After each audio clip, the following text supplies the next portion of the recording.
One of the most effective modes of training is on-the-job training, or OJT. Two of the most important phases of virtually all OJT programs are implementation and evaluation. Implementation involves carrying out the training program as it was planned, and evaluation involves determining whether the goals of the training program have been met. On-the-job training is an effective way to teach a trainee how to do a job. However, for this type of training to work well, the instructor must be capable and qualified. In this part of the program, we'll examine the qualities and characteristics of a good OJT instructor. Probably the most important characteristics are knowledge of the job and the ability to communicate that knowledge well. When instructing a trainee, you'll need to explain technical and sometimes complex information in simple, understandable terms. Before conducting OJT, instructors commonly go through some form of training on how to teach effectively. In addition, an OJT instructor may sometimes need to improve or upgrade job skills that will be taught to others. Besides the ability to communicate well, a number of other factors may also contribute to being a good OJT instructor. One factor is the employee's experience in the plant. An experienced worker will likely be very familiar with plant operations and will have acquired a great deal of knowledge that can be passed on to trainees. Also, by working in the plant over a period of time, the veteran usually has the respect of co-workers and is generally viewed positively in a position of authority. How an instructor handles this position of authority is another important factor. A good instructor must be able to display good leadership qualities. Good leadership qualities are particularly important if the instructor has to train someone of roughly the same job experience, age, or background.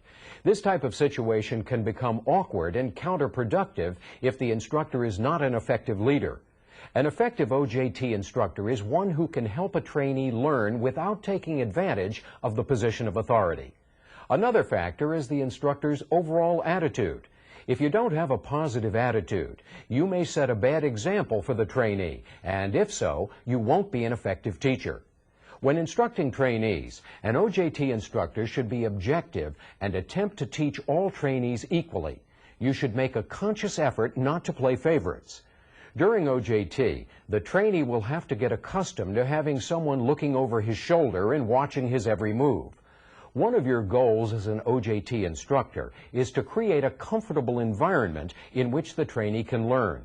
You don't want the trainee feeling intimidated. He must feel at ease so that he'll ask questions when he doesn't understand something. One way to put a trainee at ease is to discuss your own experiences when you were training to be an operator.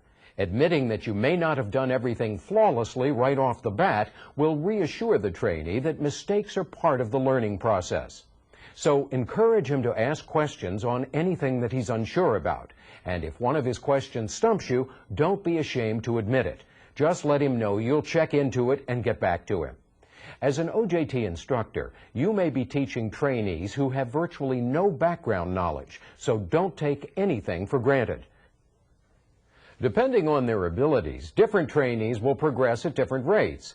But as an instructor, you must remain patient, even when a trainee may not be grasping an aspect of a job that seems simple to you. Before OJT is implemented, certain plans and preparations have to be made to help ensure the success of the training program. Scheduling is an important concern when planning on-the-job training, since OJT must be scheduled around the operations of the unit. The training department must coordinate its plans with the unit or line supervisor. Both must be aware of when the on-the-job training occurs and who is involved. As an OJT instructor, you should also have a plan or strategy for scheduling. If you have any flexibility in scheduling the OJT, you should coordinate when to cover each task with when the tasks are scheduled to be performed in the plant. The time that the training will occur is another important factor. For example, if any of the training must be conducted outside, then it may be better to schedule the training during the daylight hours than at night. However, if the trainee will be required to perform the actual job at night, then it might be preferable to train him under similar conditions. It may also be better to schedule certain tasks early in the shift so that both the instructor and the trainee will be more alert. When scheduling training, another factor to consider is the trainee-to-instructor ratio. Often, on-the-job training is conducted on a one-on-one basis. However, depending on the circumstances, there may be more than one trainee for each instructor. Keep in mind, though, that the more trainees there are, the less time each will have to perform the job procedures. The more trainees there are, the more likely it is for certain trainees to simply watch someone else instead of doing the steps themselves. So, when planning OJT, make sure that you schedule enough time for each trainee to practice all of the job skills. Before implementing OJT, you should review the responsibilities and procedures involved in the job that you'll be teaching. If you're unsure about any aspects of the job, clear them up before the training begins. Another preparation is to collect and organize any materials that are needed. This includes any tools and safety gear that are required for the job. Depending on the job, you may want to demonstrate and explain how the tools or safety gear work before heading out into the plant. Other training materials include performance objectives and OJT checklists. As you may know, a performance objective is a brief description of the outcome or intended result of training. An OJT checklist identifies the steps the trainee must follow to accomplish the performance objective. In this part of the program, we'll look at different methods of conducting an OJT program and identify coaching skills that an instructor can use during OJT. First of all, the instructor and the trainee should review the overall goals of the job. That is, you should explain the purpose of the job and identify the performance objectives. General procedures should be discussed before and during OJT. You should explain why certain steps are required and how they affect the overall job. There may also be special safety or emergency procedures to consider. If so, it's a good idea to go over these with the trainee early on. If you're teaching the equipment in a process unit, it may be a good idea to walk the trainee through the flow path of the process.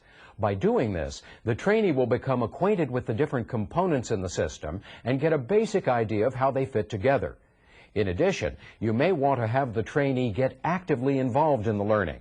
For example, you can have him find the process components on a flow diagram. If the trainee has had any past experience that's similar to the new job, you can make the training easier by comparing the new procedures to the trainee's previous experience. A number of different methods can be used to conduct on-the-job training. The way in which OJT is performed depends on the nature of the job, the preference of the instructor, and the ability of the trainee. For instance, you might first demonstrate the procedures involved, then allow the trainee to perform the tasks himself, correcting his mistakes and assisting him when needed. On the other hand, for fairly simple tasks, you may decide that demonstrating each task is unnecessary.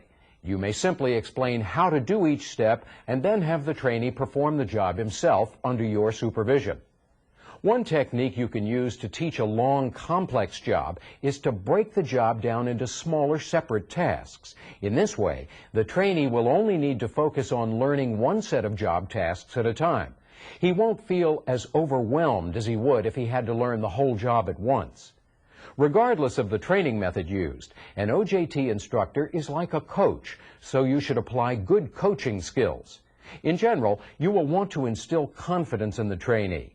Encourage him to perform different job tasks and accept new responsibilities. Instead of commenting only when the trainee does something wrong, the instructor should also recognize when things are done correctly. As an instructor, keep in mind that you don't want to overcoach or undercoach. If you overcoach a trainee, he may become too dependent on you. Once he's completed training and is working on the job, he won't be able to rely on your guidance anymore. On the other hand, you don't want to undercoach the trainee either. If you don't give him sufficient guidance, it will take him longer to develop the skills he needs. And the more time it takes for the training to be completed, the more costly it is for your plant. For just about any trainee, it's a good idea to review the main points and procedures so that the trainee will be less likely to forget them. Once the trainee begins performing the tasks of the job himself, you should monitor his progress using any relevant OJT checklists, schedules, or charts. As the trainee performs each step, check off that item on the list and record the date that it was completed. You'll be able to use the list to show the trainee how his progress is measured, and you'll know when the training is completed. As an OJT instructor, you can help instill in the trainee a good attitude and good work habits. For example, at the end of a job, it's important to leave the work area clean. All tools and gear that were used for the job should be put away in their proper places. When an operator completes a job, there may be some paperwork to do. You'll need to show your trainee how to fill out this paperwork when necessary. The trainee should understand that duties like housekeeping and paperwork are important parts of an operator's job. They're not simply extra chores to do when and if there's time. By observing how you follow the plant's policies and procedures, the trainee will learn the proper way to conduct himself on the job. In this topic, we covered some of the key principles and procedures related to the implementation of an OJT program. We looked at qualities of a good OJT instructor. We went over some important OJT preparations, and we saw several effective methods of conducting OJT. At this point, check what you've learned by trying a few questions on this material. Probably the most important characteristics are knowledge of the job and the ability to communicate that knowledge well. When instructing a trainee, you'll need to explain technical and sometimes complex information in simple, understandable terms. The time that the training will occur is another important factor. For example, if any of the training must be conducted outside, then it may be better to schedule the training during the daylight hours than at night. However, if the trainee will be required to perform the actual job at night, then it might be preferable to train him under similar conditions. One technique you can use to teach a long, complex job is to break the job down into smaller, separate tasks. In this way, the trainee will only need to focus on learning one set of job tasks at a time. He won't feel as overwhelmed as he would if he had to learn the whole job at once. During the entire OJT process, the instructor continually evaluates the trainee's performance to monitor his progress and to determine when the trainee has learned how to do the job correctly. One of the most important tools used for trainee evaluation is an OJT checklist. The checklist consists of a list of tasks that must be accomplished to complete a particular job. Each task is checked off as it's completed. As the training progresses, make sure to give the trainee enough practice time. Both you and the trainee should be confident that he can do the job correctly. Also, make sure that his progress and achievements are well documented on the OJT checklist. When you sign off on the checklist, you are verifying that the trainee can do the job. Once the trainee understands and has accomplished all the items on the checklist, he should be able to perform the job on his own. To confirm this, you may want to spot check or review certain items on the checklist again, perhaps the most important ones. Clear records should be kept to keep track of what happened during training. There may also be government regulations requiring the documentation of training. The records are often in the form of a progression chart or training schedule, which indicates what tasks the trainee needs to complete and when. If the trainee is not progressing acceptably, some of the training may need to be repeated, or additional training may be necessary until the trainee is up to speed. If additional training is needed, the unit supervisor or training manager may need to be consulted. Also, if you find that the training is not going well, act professionally and focus on the job at hand to try to figure out a way to get better results. Who knows, by the end of OJT, a problem trainee may turn out to be a very good operator. When the trainee has mastered all of the skills necessary to do the job, his training may not yet be over. Depending on your plant's approach, a formal testing or evaluation of the trainee's ability may have to be conducted. Plants often have their own qualification or certification programs to evaluate their operators. The person administering the formal evaluation may or may not be the OJT instructor. Even if the formal evaluation is conducted by a third party, the OJT instructor can help prepare the trainee. For example, the instructor can explain the types of things he'll need to know and the way in which the evaluation will be conducted. There's more to OJT evaluation than just evaluating the trainee. It's also important to evaluate the training program and the performance of the OJT instructor. This is basically an objective self-evaluation that can be helpful to you when you're planning how to instruct future trainees. A good OJT instructor is flexible enough to adjust training techniques to improve the trainees' performances and the productivity of the overall training program. If you're considering making a change in your training methods, you may want to discuss alternatives with your plant's training department or other OJT instructors. Another good source of information is someone you've recently trained. He will be able to tell you what was most helpful about the training and what could have been improved. You can also get feedback from your trainee's supervisor after the trainee's been on the job a while. The supervisor can let you know if the trainee was well trained, and he may offer suggestions on improvements. With these ideas, you can plan better for instructing new trainees in the future. What we're going to do in this part of the program is review the main steps and principles of on-the-job training. We'll do this by going through an OJT example from beginning to end. This example involves a sampling procedure. The first thing to do is determine the training needs for the sampling job. This requires a job and task analysis. A job and task analysis identifies and describes the knowledge and skills a worker needs to perform a job. The trainee is profiled as well to determine what aspects of the sampling procedure he needs to be trained on. The next step is to decide which training needs can be met through OJT. The knowledge-based items, such as the reasons and statistical concepts related to sampling, may need to be discussed in a classroom. The skills-based items, such as the specific sampling procedures, are best taught through OJT. From the task analysis, training materials can be developed. These include performance objectives and OJT checklists. In this example, one performance objective, or intended result of the job, is the taking of representative and uncontaminated liquid samples.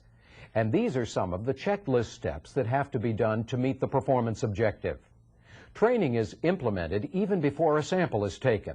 The instructor goes over some of the basics, such as what the sample is, how it's going to be used by the plant, and how abnormal samples affect the process. The proper sampling equipment, including chemical gloves, sample bottles, labels, tongs, and any other safety gear, is also assembled and explained before taking samples. Then the instructor goes through the steps on the checklist. The instructor also emphasizes why the job's done a certain way. For example, she points out that to get a good sample, you need to let the liquid run a few seconds first.